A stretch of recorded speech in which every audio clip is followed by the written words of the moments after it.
So welcome to Jumbo IS and welcome to our lecture series called Daily News in Shorts. In this lecture series, we cover a particular day's current affairs in a short span of time. Now, needless to say this, you have to revise this lecture just after watching it. Because if you just watch this lecture, well, these current affairs would quickly skip your memory. So if you really want to solidify these current affairs in your memory, you want to remember them at least till your exams, do revise this lecture from the notes provided by us on our Telegram channel. The link to our Telegram channel is provided in the comment section just below this video. Okay, so do that. And let's begin today's discussion. But first, let's take a look at the list of topics that we shall cover today. Okay, so let's begin. So daily current affairs, 4th of December, Thursday, and here is the topics list. Okay, number one topic is related to India's nationally determined contributions under Paris Agreement. So India had already given its contributions, how India will reduce climate change by its own. Okay, India gave its contributions till the period of 2030. Now it is going to give its contributions from 2031 to 35. Okay, so we'll talk about nationally determined contributions under Paris Agreement. We'll talk about the entire thing. Okay, pay close attention. Topic number 2 is related to National Commission for Backward Classes, because some OBC castes are there in Muslim communities and there is some controversy in West Bengal with respect to this. The controversy won't be our focus, but our focus would be powers, roles, functions of National Commission for Backward Classes. Then topic number 3 is the famous Nagaland's Hornbill Festival. Art and culture is part of your syllabus, so we'll cover this. And recently government informed Parliament that they are going to expand PM-WANI network, the Wi-Fi hotspots all over India. Okay, so these are the 4 news items. Topic number 1 is related to, well, environment portion of your UPSC syllabus. Topic number 2 is related to clear-cut polity portion of your UPSC syllabus. Topic number 3, art and culture. Very important. Generally, we ignore it. Art and culture portion. And topic number 4 is policy and governance. Okay, that portion of your UPSC syllabus. So let's start discussing all 4 news items one by one, starting with topic number 1, and that is India's NDCs under Paris Agreement.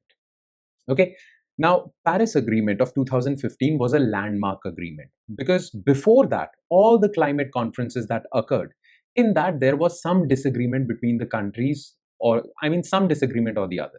Okay, so countries were not united in their fight against climate change because there was some disagreement. Developing countries used to say that developed countries need to do more. Developed countries used to say that now developing countries are also polluting, so they should do more. Who would do more? There was this problem always. That is why there was lack of consensus when it comes to international climate policy. But Paris Agreement, Paris Climate Conference of 2015 changed all of that. How? There was a superb idea. The idea was that, okay, our goal is to reduce greenhouse gas emissions. Okay, but how will we do it? Well, this is our goal. Now, every country should submit their own contributions. Okay, every country will submit their own contributions, that we will reduce greenhouse gases by this, we will plant these many forests. So you guys would, every country would give their own contributions. And then once they have given those contributions, then they have to follow it. Then it is legally binding. So the choice is with every country. Now there won't be any disagreement because every country is free to give its own commitments. And those commitments were called NDCs, Nationally Determined Contributions. Under Paris Agreement, it was said that the contributions given in 2015 would be till 2025. Then in 2020, you have to give till 2030 period. And then in 2025, you have to give till 2035 period. Every 5 years, you have to give your contributions, nationally determined contributions. Now, India gave its contributions. What were they? We will talk about it. First in 2015, then it updated it in 2022, and now it is ready to give NDCs 3.0 for the period of 2031 to 35. I hope you understood this. Okay, every 5 years you have to give these contributions. So let's talk about this and the challenges that India is facing. Okay, so India's NDCs under Paris Agreement. So what was in the news? India is preparing to submit its next round of climate commitments for the 2035 horizon, for 2031 to 35. Now, NDCs are called nationally determined contributions because every country will determine these contributions on their own, nationally. Are each country's self-defined climate commitments under Paris Agreement, under Article 4 of Paris Agreement, and they have to give these commitments every 5 years. Okay. Now, what is the background of nationally determined contributions? So India's NDCs under Paris Agreement, initially submitted in 2015, were updated in 2022. So in 2015, these were called NDCs 1.0. In 2022, they were called 2.0. And now India is gearing up for NDCs 3.0. Okay. So under Paris Agreement, parties must submit updated or new NDCs every 5 years, with next round due by 2025. So by 2025, every country has to give for this period till 35 for this period. So you have to give it 10 years in advance, okay, or 5 years in advance. India's next set of INDCs, referred to NDC 3.0, covers this period. We have discussed this, and it is scheduled to be given by December 2025. Now, what were India's contributions in NDC 1.0? Okay. First of all, India said that it will reduce its carbon emissions intensity of GDP. That means carbon emissions as a percentage of GDP by 33 to 35% from 2005 levels by 2030. So by 2030, our carbon emission intensity, which is carbon emissions divided by GDP as a percentage of GDP, will be reduced by 35% from 2005 levels. Then India promised that 40% of our electricity would come from non-fossil fuel based, no coal, petrol, diesel, petroleum. And we will create an additional carbon sink of 2.5 to 3 billion tons of CO2 by forest or tree cover. So we will plant forests and trees. So much so, you all know plants absorb carbon dioxide through photosynthesis. So India said that we will plant so many forests that it will absorb 2.5 to 3 billion tons of carbon. This is known as carbon sink. Then the period was over. Then India updated its climate commitments, NDCs, that is NDC 2.0. Now, India achieved all its targets. In fact, India achieved all its targets under NDC 1.0 well before the deadline. Okay. Now, India just made some few additions to its nationally determined contributions. What were those few additions? Well, instead of 33 to 35% of emission intensity, India said it will be now 45%. Instead of 40% renewable electricity, we will have 50% renewable electricity. And India also said that we will reach net zero emissions by 2070. So we will put our carbon emissions to zero in net terms by 2070. And India also gave lifestyle for environment. PM-WANI gave this. Okay. So India is well on its mark to achieve all its targets and all these things. Now the thing is, India is ready for 3.0. India is set to release NDC 3.0, which covers this period, okay, 31 to 35, and is scheduled for submission by this December 2025, as announced by Environment Minister at COP30 in Brazil. Okay. Now, there are a few challenges for India's environment policy. Okay, it's not that easy for India to achieve all its targets. What are the roadblocks? You need to be aware of the challenges. Now, the challenges are, still India is pretty heavily reliant on coal-based electricity. So this is one challenge. Then, to really shift towards green economy, green energy, to make a real shift towards green energy, green economy, India requires $62 billion of annual investment in climate change only, in environment only, which is a big task. So there is funding shortages. Then India will produce solar electricity, wind energy. But solar energy has a problem. It needs to be stored because sun doesn't shine at night. But electricity is needed during night time. Okay. So how would you cater to this? You will produce solar electricity during the day and then store it in batteries so that you can run that power at night also. Well, India lacks technology and battery infrastructure. That is a big problem. Then just transition pressure. There are so many people who are employed in coal-based industries, petrol-based industries. Now you are going to shift them towards solar-based industries, wind-based industries, hydrogen-based, green hydrogen-based industries. They're not trained for it. So there is transition pressures also. And already the effects of climate change are faced by all. Climate disasters have increased, weather-based disasters have increased, and India has not adapted according to that. So there is adaptation lag as well. Okay. India needs to fight against climate change. That means reduce carbon emissions, but side by side adapt, because climate is already changing. Disasters are already increasing. Okay. So adaptation requires additional funding. So this is a challenge. Okay, make sense? That's all as far as this topic is concerned. Now let's quickly shift our focus to second news item, and that is National Commission for Backward Classes. You all know that there are constitutional bodies like National Commission for Scheduled Castes, National Commission for Scheduled Tribes, okay? But our constitution also mentions another category of people. They are called, constitution uses this term, socially and educationally backward classes, SEBC, socially and educationally backward classes. But popularly, it is known as OBCs.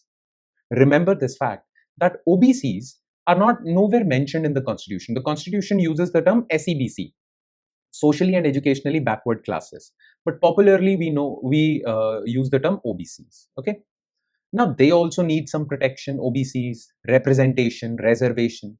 Now for SCs and STs there are commissions. Okay, so definitely for backward classes also there should be some commission.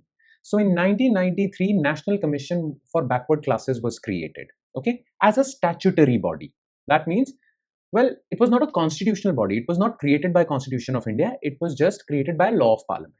But in 2018, a constitutional amendment was done to give it constitutional status. Okay, this is National Commission for Backward Classes. Now, the job of National Commission for Backward Classes is to inquire into any atrocities against these communities, to advise the government to secure justice for these communities. Plus, the biggest, most controversial job of NCBC is to prepare a list of OBCs, which caste would come under the OBC list. And another job is subcategorization, okay, which are extremely backward classes, non-extremely backward classes, okay, subcategorization within this OBC list, plus which caste is part of this OBC list. And they are also tasked with identifying creamy layer. You all know that OBCs who belong to creamy layer, well-off families, they are not given reservation. Now, what is creamy layer? That is also decided by NCBC. Now, recently there was this controversy that certain caste groups within the Muslim communities also have caste groups, they were given OBC benefit. They were included in the OBC list.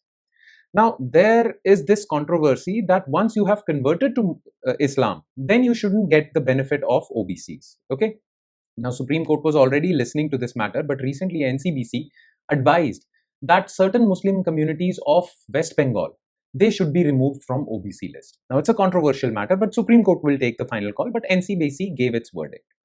Now, this controversy is not important for us. What is important for us is NCBC, role, functions, everything. Okay, so let's quickly finish this topic because the entire background has been given to you by me. I hope you were listening to me carefully. Now you understand. All right. So National Commission for Backward Classes. So yeah, even as Supreme Court is hearing matters related to Muslim communities populating West Bengal state OBC list, the National Commission for Backward Classes has now recommended to Union government to exclude 35 communities from state central OBC list. Okay, this is the controversy. Let's talk about OBCs. So NCBC originated as statutory body in 1993 via NCBC Act because Supreme Court in Indira Sahni case gave a directive to the government to create a body like that. Okay, then it was earlier a statutory body. Then it was given a constitutional status by 102nd Constitutional Amendment Act 2018 by inserting an article called 338B. NCBC has a chairperson, vice chairperson, 3 members. They are all appointed by the president for a tenure determined by rules of central government, generally 3 years or 2 years. Okay, and NCBC is established under Ministry of Social Justice and Empowerment. Now, the role, function, powers of this organization are given in your notes. But in broader terms, you know what their role, functions, and powers are. Okay. Major role is investigate all matters related to backward classes, advise the government on social welfare of backward classes. But their main task is OBC list, subcategorization, creamy layer, the controversial task. Okay. So this is there.